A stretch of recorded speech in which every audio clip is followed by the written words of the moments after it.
ಸ್ನೇಹಿತರೆ ನಮಸ್ಕಾರ. ನಾನು ಗುಬ್ಬಚ್ಚಿ ಸತೀಶ್. ಇಂದು ಬೆಳಗ್ಗೆ ನಟ ದಿಲೀಪ್ ರಾಜ್ ಅವರು ಹೃದಯಾಘಾತದಿಂದ ತೀರ್ಕೊಂಡಿದ್ದಾರೆ. ಸೊ ಅವರ ಆತ್ಮಕ್ಕೆ ಶಾಂತಿ ಸಿಗಲಿ ಅಂತ ದೇವರಲ್ಲಿ ಪ್ರಾರ್ಥಿಸುತ್ತಾ ಈ ಒಂದು ವಿಡಿಯೋ ದಿಲೀಪ್ ರಾಜ್ ಅವರ ಕುರಿತು ಕೆಲವು ಮಾಹಿತಿ ಮತ್ತು ಹೃದಯಾಘಾತದ ಬಗ್ಗೆ ಕುರಿತು ಒಂದೆರಡು ಮಾತನಾಡಲು ನಾನು ಉಪಯೋಗಿಸ್ಕೊಳ್ತಾ ಇದ್ದೇನೆ. ವಿಡಿಯೋ ಕಡೆ ತನಕ ನೋಡಿ ಅಂತ ಹೇಳ್ತಾ, ನಟ ದಿಲೀಪ್ ರಾಜ್ ಅವರು ರಂಗಭೂಮಿಯಿಂದ ಬಂದಿದ್ದು. ಅವರು ನಾಟಕಗಳಲ್ಲಿ ಅಭಿನಯಿಸ್ತಾಯಿದ್ರು. ಆಮೇಲೆ ಅವರು ಡಬ್ಬಿಂಗ್ ಅಂದರೆ ಕಂಠದಾನ ಕಲಾವಿದರು ಕೂಡ. ಭಾಳಷ್ಟು ಜನ ನಟರಿಗೆ ಅವರು ತಮ್ಮ ಒಂದು ಧ್ವನಿಯನ್ನು ನೀಡಿದ್ದಾರೆ. ಆಮೇಲೆ ಅವರು ಒಂದು ಬಾಯ್ ಫ್ರೆಂಡ್ ಅನ್ನುವ ಚಲನಚಿತ್ರದಲ್ಲಿ ನಾಯಕನಾಗಿ ಅಭಿನಯಿಸ್ತಾರೆ. ಆ ಸಿನಿಮಾ ಏನು ಹಿಟ್ಟಾಗಲ್ಲ. ತದನಂತರ ಕಿರುತೆರೆಗಳಲ್ಲೂ ಕೂಡ ಅವರು ಅಭಿನಯಿಸೋಕ್ಕೆ ಶುರು ಮಾಡಿ ಭಾಳ ಬೇಗ ಪಾಪ್ಯುಲರ್ ಆಗ್ತಾರೆ. ಸೊ ಆದರೆ ಅವ್ರಿಗೆ ಭಾಳ ಹೆಸರು ತಂದು ಕೊಟ್ಟಂತಹ ಚಿತ್ರ ಅಂದರೆ ಅದು ಪುನೀತ್ ರಾಜ್ಕುಮಾರ್ ಅವರ ಒಂದು ಚಲನಚಿತ್ರ ಸೂಪರ್ ಡೂಪರ್ ಹಿಟ್ ಆಯ್ತಲ್ಲ, ಮಿಲನ ಸಿನಿಮಾದಲ್ಲಿ ಅವರ ಒಂದು ಅಭಿನಯ ಆ್ಯಕ್ಟಿಂಗ್ ಏನು ಮಾಡಿದರು, ಆ ಸಿನಿಮಾದಲ್ಲಿ ಅವರು ಬಹುಮುಖ್ಯವಾಗಿ ಚಲನಚಿತ್ರರಂಗದಲ್ಲಿ ಲೈಮ್ ಲೈಟಿಗೆ ಬಂದರು ಅಂತ ಹೇಳಬೇಕು. ಆ ಸಿನಿಮಾದ ಅವರ ಒಂದು ಆ್ಯಕ್ಟಿಂಗು ಭಾಳ ಚೆನ್ನಾಗಿತ್ತು. ಅವರು ವಿಲನ್ ಸಿನಿಮಾದಲ್ಲಿ ಆ್ಯಕ್ಟ್ ಮಾಡಿದ್ದು.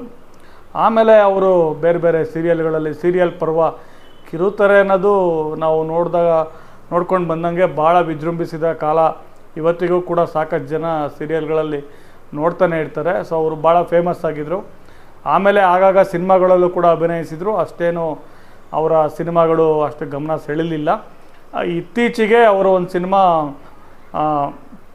ನಿಮ್ಮ ವಸ್ತುಗಳಿಗೆ ನೀವೇ ಜವಾಬ್ದಾರರು ಅಂತೇನೋ ಒಂದು ಅವರ ಇನ್ಸ್ಟಾಗ್ರಾಮ್ ಪೋಸ್ಟ್ ವೈರಲ್ ಆಗಿದೆ. ಆ ಸಿನಿಮಾ ಬಗ್ಗೆ ಹಾಕಿದ್ರು ಬಿಟ್ಟರೆ ಮತ್ತೇನೂ ಇಲ್ಲ ಅಂತ ಅಂದ್ಬಿಟ್ಟು ಅವರು ಇತ್ತೀಚೆಗೆ ಒಂದು ಏನೋ ಒಂದು ಅಭಿನಯ ಮಾಡಿದರು. ಆ ಸಿನಿಮಾ ಲವ್ ಮಾಕ್ಟೈಲ್ ಕೂಡ ಇತ್ತೀಚೆಗೆ ಬಿಡುಗಡೆಯಾಗಿ ಯಶಸ್ವಿ ಕಾಣ್ತು. ಬಟ್ ಅವರು ತುಂಬ ಪಾಪ್ಯುಲರ್ ಆಗಿದ್ದಂದರೆ ಹಿಟ್ಲರ್ ಕಲ್ಯಾಣ ಅಂತ ಒಂದು ಸೀರಿಯಲ್. ಅದರಲ್ಲಿ ಏಜ್ ಆಗಿರೋ ಒಬ್ಬ ವ್ಯಕ್ತಿ, ಸ್ವಲ್ಪ ಏಜ್ ಆಗಿರೋದು, ಆತನಿಗೆ ಇನ್ನೊಂದು ಮದುವೆ ಆಗುತ್ತೆ. ಆ ಒಂದು ಇದರಲ್ಲಿ ಭಾಳ ಚೆನ್ನಾಗಿ ಅವರಿಗೆಲ್ಲ ದೊಡ್ಡ ದೊಡ್ಡ ಮಕ್ಕಳುಗಳು ಸೊಸೈಟಿರೆಲ್ಲ ಇರ್ತಾರೆ. ಅದು ತುಂಬ ಜನಕ್ಕೆ ಇಷ್ಟ ಆಯಿತು. ಏನೋ ವಿಚಿತ್ರವಾಗಿ ಹೊಸ ಥರ ಇದೆಯಲ್ಲ ಅಂತಂದ್ಬಿಟ್ಟು ಆ ಒಂದು ಪಾತ್ರದಲ್ಲಿ ದಿಲೀಪ್ ಅವರು ಭಾಳ ಮನೋಜ್ಞವಾಗಿ ಅಭಿನಯಿಸಿ ಒಂದು ಕಿರುತೆರೆ ಪ್ರೇಕ್ಷಕರ ಮನ ಗೆದ್ದಿದ್ರು. ರಿಯಾಲಿಟಿ ಶೋಗಳ ಕಾರ್ಯಕ್ರಮದಲ್ಲಿ ಅಲ್ಲಿ ಇಲ್ಲಿ ಗೆಸ್ಟಾಗಿ ಕಾಣಿಸ್ಕೊಳ್ತಾಯಿದ್ರು. ಅವ್ರ ಬಾಡಿ ತುಂಬ ಫಿಟ್ಟಾಗಿತ್ತು ಅಂತೆಲ್ಲ ಇದ್ದರೂ ಕೂಡ ಅವರು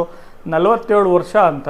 ಸೊ ಚಿಕ್ಕ ವಯಸ್ಸು, ಹೃದಯಾಘಾತ ಆಗಿದೆ. ಈ ಎಲ್ಲ ನೋಡಿದಾಗ ತುಂಬ ಅವರು ಬಾಡಿ ಎಲ್ಲ ನೋಡಿದಾಗ ಅವರು ಒಂದು ಏನೋ ಒಂದು ಪ್ರೆಸೆನ್ಸ್ ಏನು ನೋಡಿದಾಗ ತುಂಬ ಫಿಟ್ ಮನುಷ್ಯ ಅನ್ನಿಸ್ತಾ ಇತ್ತು.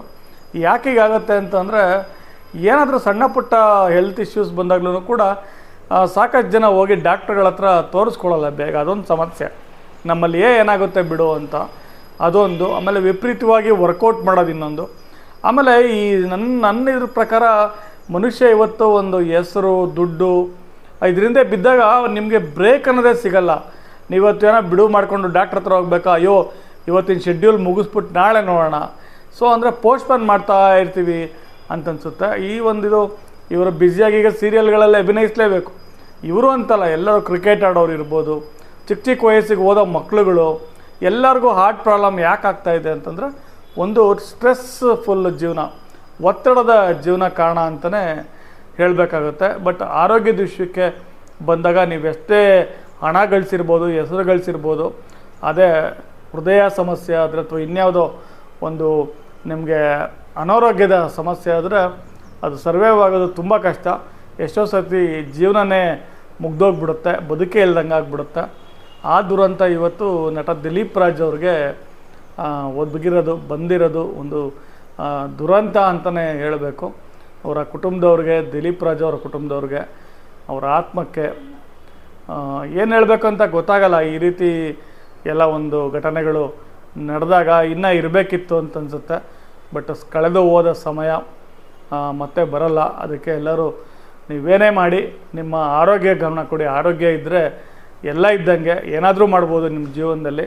ಅದೇ ಇಲ್ಲ ಅಂದರೆ ಅಥವಾ ನೀವೇ ಇಲ್ಲ ಅಂದರೆ ಏನು ಮಾಡಲಿಕ್ಕಾಗತ್ತಾ? ಭಾಳ ಬೇಜಾರಾಯ್ತು ಇವತ್ತಿಂದ ಬೆಳಗ್ಗೆ ಅಂತ. ಸೊ ಮತ್ತೆ ಸಿಗೋಣ. ಎಲ್ರಿಗೂ ನಮಸ್ಕಾರ.